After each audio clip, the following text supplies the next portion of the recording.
if one is going to invest their self-directed IRA funds in real estate, there's generally two ways to go about it. You're going to use either all cash in your IRA, or you're going to need to get some help by way of leverage. So if you do an all cash deal, that's the easiest way to get deals done, because you don't need to go out and get what's called a non-recourse loan, which I'll get into in a second. You can just pay cash for the property. So for example, if I have $150,000 in my IRA, property's worth $80,000, I can do the deal. I still have some money left over to pay taxes, improvements, and the like. And it's a real simple way. I'd say 85–90% of my clients that are doing real estate are paying cash because it's just easy to get deals done. You close in 30 days, and you're ready to go, and all the income and gains from the property go back to your IRA without tax. So definitely the most popular and easiest way to do it. However, not everyone's so fortunate. Not everyone has ample funds in their retirement account.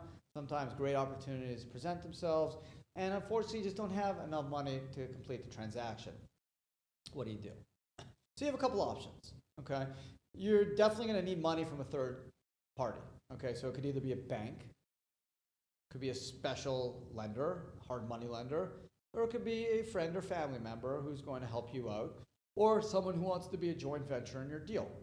But let's say you don't want a joint venture. Let's say you don't want to share the profits with a third party. You're happy to get a loan. This way you'll pay the loan off each month or each year. Or if you sell the property, you'll pay the loan off and you'll then get to keep all the profits into your IRA without tax.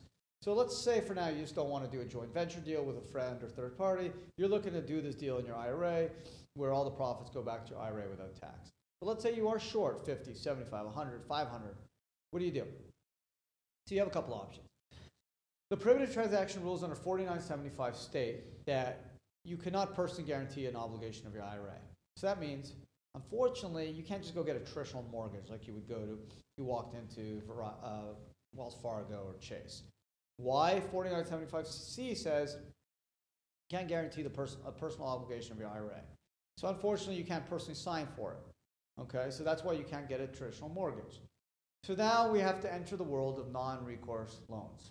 Prior to 2008, non-recourse loans were pretty popular.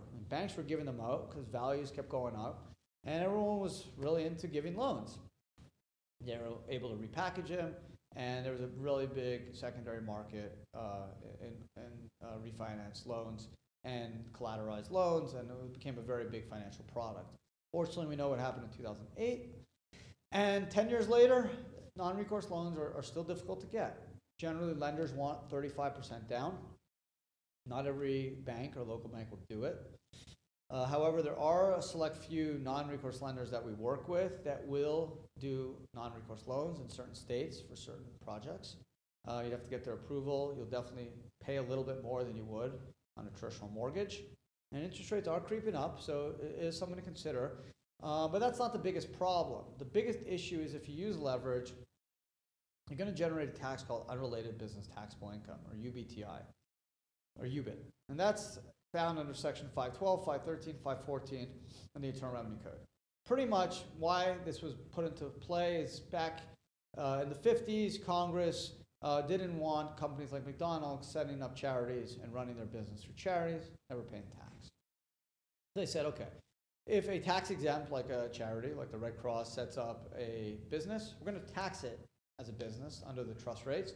Or if they use leverage, like a non-recourse loan, we feel that's business-like, and we're going to tax them as a business. Interesting enough, the 401k plans, they lobby better than the IRA providers because they got an exemption under 514C9. So 401ks that use a non-recourse loan actually are exempted from the UBTI tax, which is a really positive thing, and why a lot of my clients try to get into a solo 401k to do real estate, because they want to get exempted, especially if they're going to use leverage. But in this IRA world, unfortunately, you got to deal with this UBTI tax, also called unrelated debt finance income, UDFI.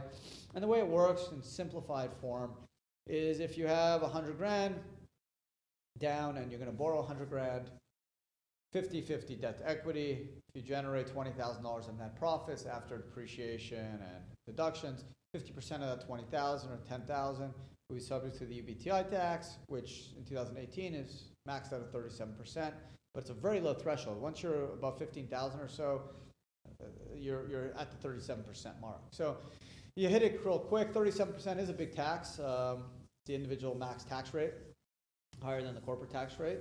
So it could be a problem. It could change the economics of the deal. Interesting enough, the Trump tax plan reduced the corporate tax rate to 21%, which has brought in a different strategy called a C Corp blocker, which some people use. Some people set up a C corporation that the IRA owns, and the C Corp will get the non-recourse loan. And because the C Corp's a blocker, it will pay the 21% instead of the 37% on the leverage. So obviously you got to run the numbers. 21% is less than 37%, but you got to see if that works for you. But thanks to the Trump tax plan, the blocker strategy makes a lot more sense for a lot more people, because 21% is, you know, a more reasonable tax rate than 37% UBTI. All in all, it's UBTI plays a very significant role. It sometimes changes up the dynamics of a deal. It kills a lot of deals. I've seen that kill more deals than anything. People are short. They don't want to pay the 37%. They don't love the blocker. They don't want to pay anything. They say, I can buy Apple stock, or I can buy a less expensive property, not pay any tax. If I don't use leverage, I'm moving away from the leverage deal. Fair enough. I mean, I don't think that's necessarily wrong. And I have some clients that love leverage, will pay the UBTI tax. They feel that they're going to have a lot of depreciation, a lot of deductions up front. The loan payments will reduce their gains, and the UBTI tax won't be a big issue. And eventually they'll pay off the loan. And when they sell the property, the loan will be gone, and they'll be removed from any UBTI tax. Possible. Remember, if the UBTI tax is still present within 12 months of sale, it will still be subject to the UBTI tax of 37%. So it's a very important concept. People need to be aware of it. There's a lot of other videos in the IRA Center about UBTI, so check it out. If you're using leverage or you want to use leverage, you've got to be familiar with it. Think about the C Corp blocker. It could be a very interesting concept for you. It could reduce the 37% to 21%. And just some things to consider. UBTI, like I said, it's killed a lot of deals, so just make sure you consider it if you are using leverage in your transaction. It could really change up the economic dynamics of your deal.